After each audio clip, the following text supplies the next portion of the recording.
bit sad about donating this particular guitar, although I must say I'm not someone who's ever been particularly nostalgic about any particular guitars that I own. I don't really own the first guitars I ever had when I was young.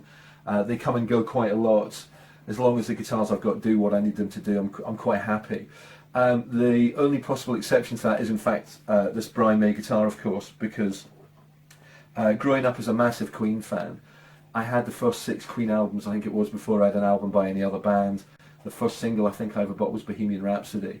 So for that to kind of go full circle and to end up playing those Queen tunes in the West End in London was absolutely fantastic. So in that sense, this guitar does represent to me that time.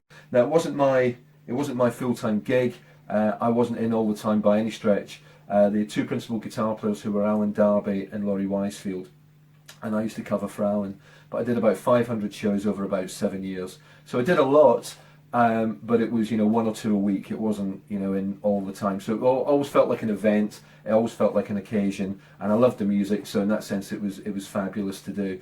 So yes, I'm a little bit sad about parting with the guitar, but on the other hand, Space Elevator is now where my head is musically. The Queen show isn't currently on in London anyway, so it seems like the perfect opportunity to help our pledge campaign by by putting up this guitar, really. So in that sense, I'm perfectly happy to do it.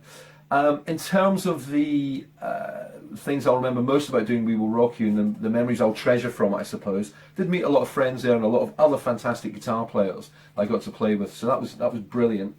But probably the crowning moment, no pun, is when Brian came in and played. He would come in and play periodically on things like cast changes, anniversaries of the show, Freddie's birthday, things like that.